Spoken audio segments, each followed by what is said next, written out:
And I think in this sense, the network comes back again, and it becomes very important, because usually, like in terms of business connection, people wouldn't trust like a random organization or a random person coming to them, but they would trust people they know. So I think it's very important, like, to build our network and to leverage on people on our in our network. So, for example, if we have people in our network who work in certain companies, and these companies will be interested in investing in Tunisia, then they will probably trust us because we know this person from this company. And this is for us. This is the goal that we want to achieve. So we want to strengthen our network as much as possible to gain so many people, like, from different sectors, so that when we are about to invest in a project, or when we need a business partner here from Germany or from Europe, then I would look out directly in my network and see who works in that company, or like who knows someone who works in that company, and I would try to leverage on that. So I can give again, like, this example that I gave earlier. So, like, we built this working group around the energy transition, and at the end of the day, like, when we create the study, we wanted to be also as an enabler for business people from Germany in this case, or Europe, who want to invest in energy transition projects in Tunisia, to be able to do so. And that's also one of the reasons why we want to create this study, because it makes basically the market environment in Tunisia transparent to the investors outside. And it's just like, by creating this transparency, we can inspire trust.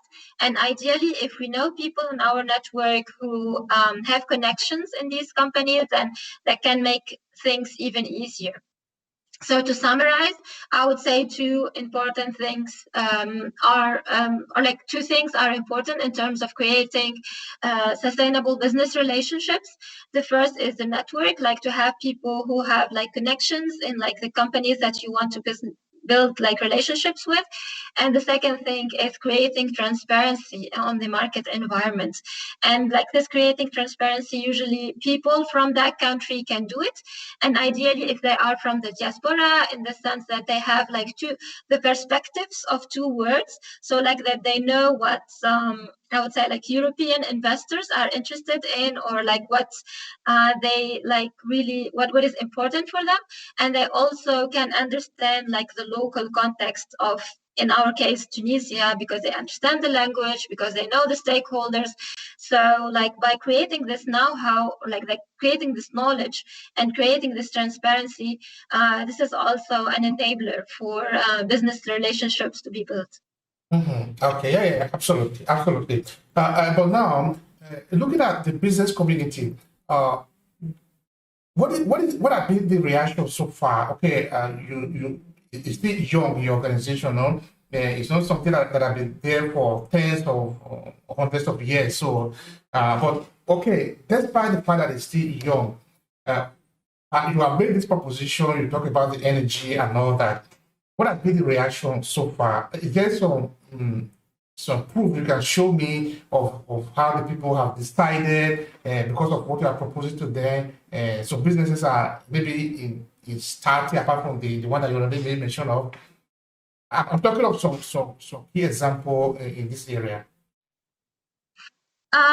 To be honest with you, I think we are not in that stage yet. We are still in the stage of building our network.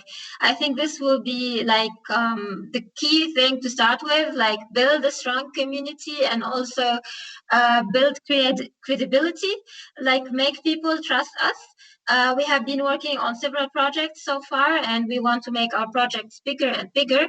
And through that, we can build credibility with the business sector. So we are not in that stage yet of we say, hey, let's go and do partnerships with the business sector here in Europe, because we believe that we need to focus on our community first, like on building our network further. And as I said, like our outreach, our credibility, and once we are there, we can go to the business.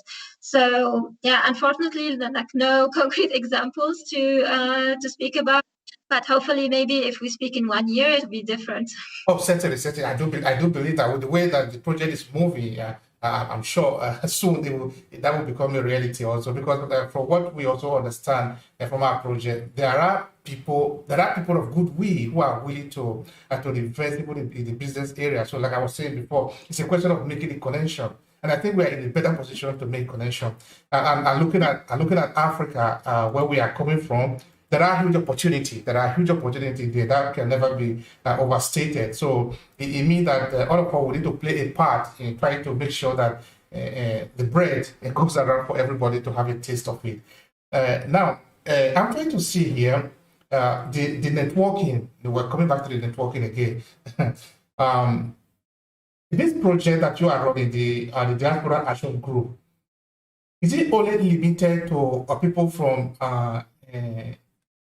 your country, or do you have a way of extending to other people who might not necessarily be coming from Tunisia, but who can benefit in a sort of way for the fact that they are African in the diaspora, or for any other reason? I don't know. Can you help me understand that part? Yeah, sure. So we are definitely very much open to anybody who believes in what we believe in. I mean, like our vision is very generic. Actually, is if you go to our website, our vision statement says a prosperous global South, because we think this is our I would say the thing that motivates us at the very end of the day. And we are acting on Tunisia, in the context of Tunisia, because our team and our community are Tunisians, and we think let's be hands-on, let's be practical about things.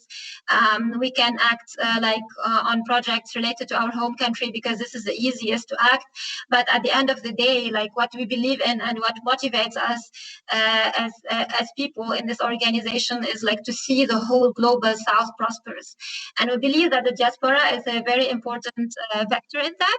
So if there are any partnerships in that sense, with other diaspora organizations or similar initiatives in the broad sense, we are very open to it.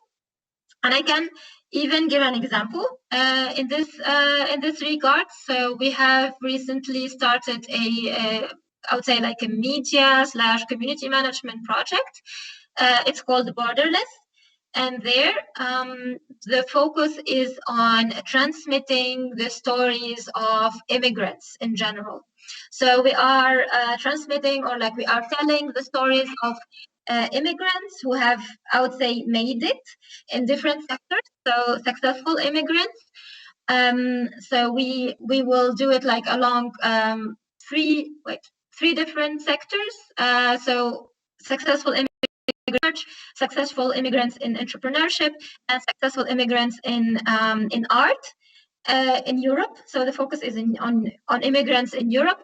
And what we are doing is we are creating with two partners from France. So we are partnering with two organizations based in France on this project. We are creating web documentaries with immigrants telling their stories, telling about the challenges that they have faced when they came to their host countries, and telling about how do they add value to their host countries as immigrants, coming back with their diverse background, with the different ideas that they have. So this is they tell us about how they add value to their country of hosting. So on this project, we are not focusing only on Tunisian immigrants or Tunisians from the diaspora, but all immigrants communities. And I really invite you to have a look at our social media, because this is a project which is ongoing right now. You can also look for our Facebook page. It's called Borderless. So basically without borders. Borderless.